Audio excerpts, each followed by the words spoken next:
Greetings to all my fellow Tatopolises out there. This is DS Lyons of the Movie Blues. Don't get me wrong, I love seeing Godzilla on the big screen, no matter the occasion. I love every iteration of this scaly bugger, but morely as an amazing concept than the star of an amazing film. Godzilla has always been a blank slate, which directors throughout the generations can project their own ideas upon. He's been a protector, a defender, a destroyer, a force of unstoppable nature. And now, in the popular American MONSTERVERSE, he's a protector? No, he's a destroyer. He's like a tag team partner for an interdimensional monkey king in the center of the earth and some kind of neon-drenched gender reveal party / buddy cop movie, ? As the legendary MONSTERVERSE prattles on indefinitely with a new trailer for GVK 2.1 Heir to the Emperor or whatever coming out a little while back, I found myself further bemused with how little I give a flying shit about this series. Now that it's been distilled into the cross-section between Jurassic World Dominion, Transformers Revenge of the Fallen, and the Fast and Furious ride at Universal Studios,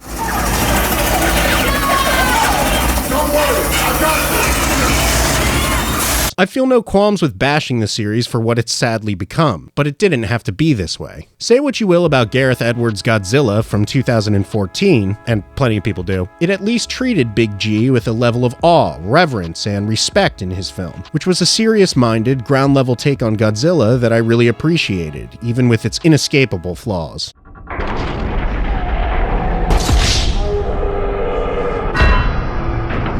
Like, when that movie came out, even though it was a huge hit at the box office, the mixed feedback about the lack of Godzilla himself and a darker tone sent some sort of insecure ripple through the company that resulted in the MONSTERVERSE series, instantly changing gears from a serious-minded apocalyptic throwdown to a Saturday morning cartoon, complete with cute little bebés, and characters who just seem to look more and more like the Transformers. I mean, I literally thought this was from a Transformers movie.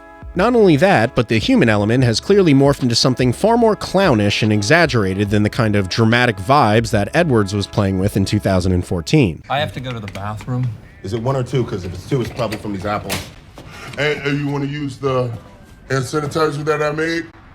I'm good.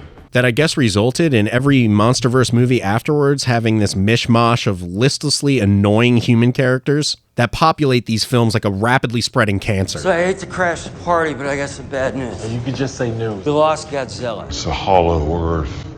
That's how he moves around so fast, using these underwater tunnels like wormholes, just like zipping around. You are made of stupid. And that ripple has even made it to the quote-unquote more dramatic take on the MONSTERVERSE, the immediately inert Monarch TV show that has offered up some of the most annoying fucking characters in all of existence, who say and do things so sterile and so bizarre that even a robot would probably find the performance inauthentic.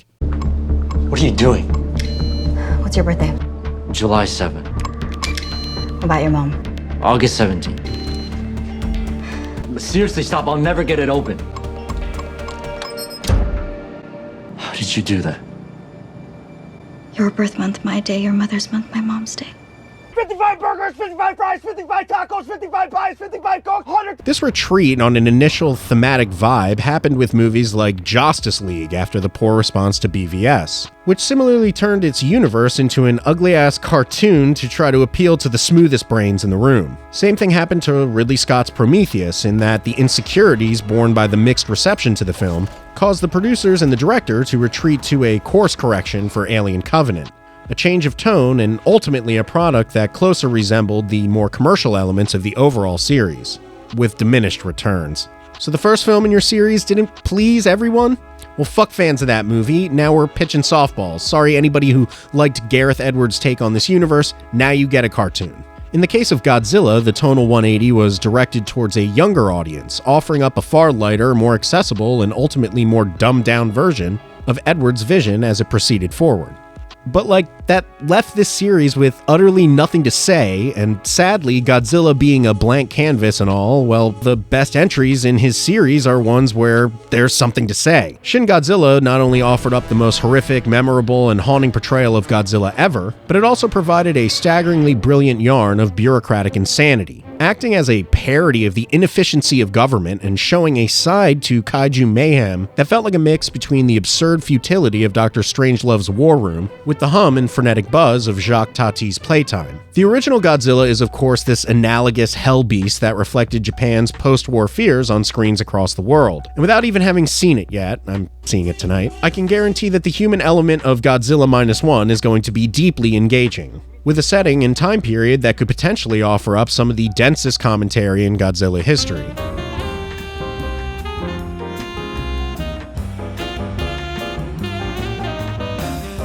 And for all their effort, what has the MONSTERVERSE said about Godzilla after 2014 besides, like, Colors go brrrr. it is such a quintessentially American move to take such a rich concept for drama and absolutely turn it into a plasticine joke, with character after character who feel like chat GPT bots at best and a complete lunatic at worst. Monarch is a positively ludicrous, completely directionless organization that has never once intervened in a positive or meaningful way into the plots of these absolutely ludicrous movies. Like, it's been made clear that you cannot stop these two from fighting each other, Ken, so when you say let them fight, that means nothing. You died for nothing, Kenjamin. So yeah, without a compelling human element, all this series has is literally no-brained fucking mythology, which gets dumber by the fucking entry. I mean, we're doing the Hollow Earth. It's an Earth underneath Earth. Where's the sun coming from? Where is this light coming from? Where is this light source? This is beyond bad science. This cannot be. Like Godzilla 2014, Juliette Binoche dying in a goddamn nuclear meltdown. Her husband 2 inches away from her, watching her die in front of him, screaming in abject horror. And then we have this shit. I can't imagine, like, what person is so psyched out of their gourd to get more info on the Hollow Earth or on Kong's illegitimate son, but, like, get a life, nerd. The MONSTERVERSE stands feel like a more innocuous, child-friendly version of the Snyder Bros, where it's just a whole group of men who are unabashedly loving something that is just trash. Just everybody knows right beneath the thinnest veneer that it's trash. And it's just because there's cool CGI moments of their favorite action figures flying through the fucking sky. That is enough. That's enough. They got it. The money's worth it. That's enough. Print it.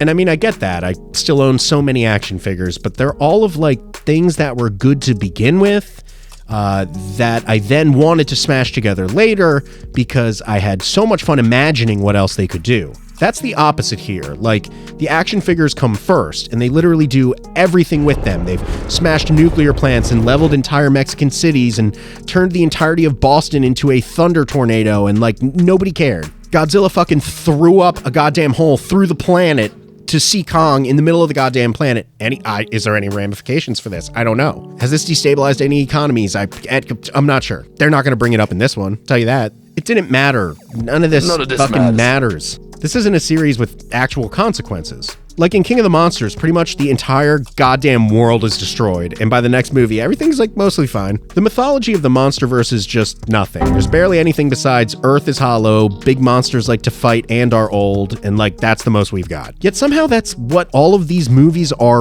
about.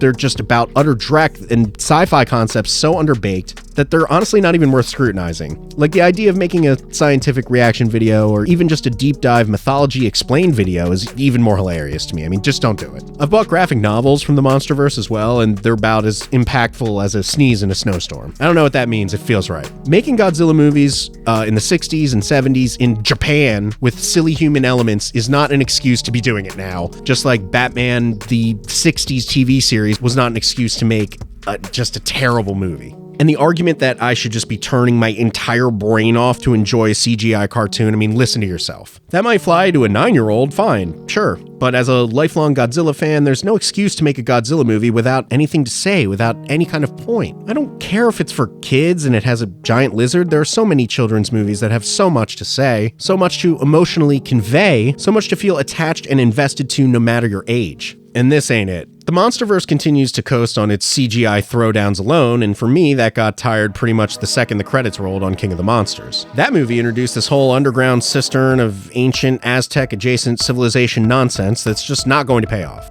Kong and Godzilla can't speak English, so who is going to ultimately fill in all this ancient mystery for us?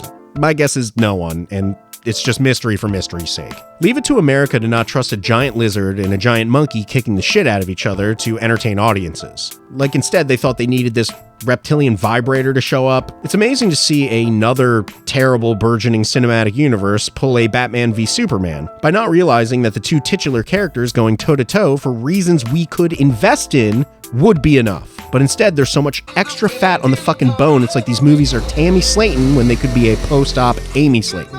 At least Godzilla vs. Kong is 100 times more watchable than BVS, but it's this Batman and Robin overstuffing of the film with Hollow Earth crap, robot dinosaurs, and a sci-fi mission that felt like an unproduced Thunderbirds movie that really just dragged the whole thing down. In summation, although I could ramble about this for another hour, the MONSTERVERSE is entirely too much in its brawn and entirely too little in its brain. I'm not asking that the lead character of these movies is like Brendan Fraser's The Whale with Will Hunting's autism, but good God, how far a little bit of actually earned drama could go in a monster movie. And that's what elevates the best of them. Some of the best monster movies ever can coast on a shred of drama. Host is one of the best monster movies ever, and it's about familial trauma and failed fatherhood. Hell, even 2014's Godzilla was that much stronger for a film because of its brief opening scenes with Bryan Cranston. And I do mean brief.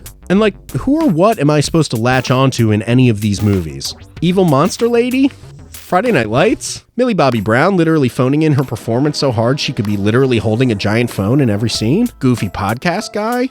Goofy control room guy? Goofy control pad guy? Now the Gold Squadron, let's lure this turkey away from the mainland straight to Monster Zero. Deaf girl with no name? John C. Reilly.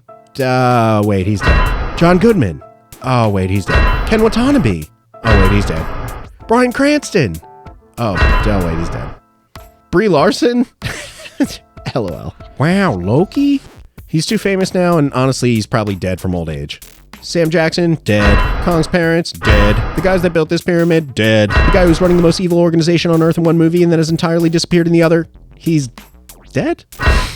Great movie series, guys. Great.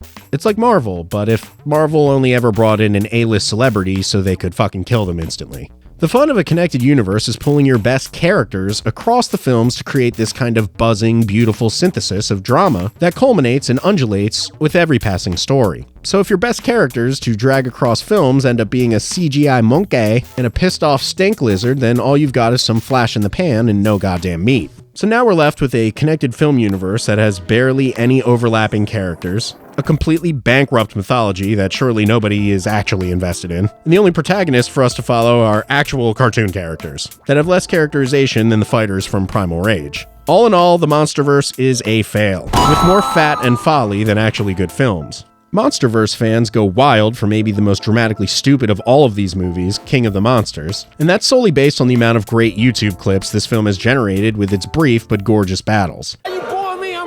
Now, if only we could balance the rest of this series to be as compelling as a bipolar three-headed dragon taking a shit on Boston, then we'd be cooking with gas, or atomic breath, or whatever. Here's to hoping Godzilla Minus One can wash the shit taste out of my mouth like Shin Godzilla so breathlessly did in 2016. Until then, I'm seeing Minus One in IMAX tonight like a goddamn grown-up, because Godzilla doesn't have to be for babies. Other than that, I am DS Lyons of the Movie Blues, signing out.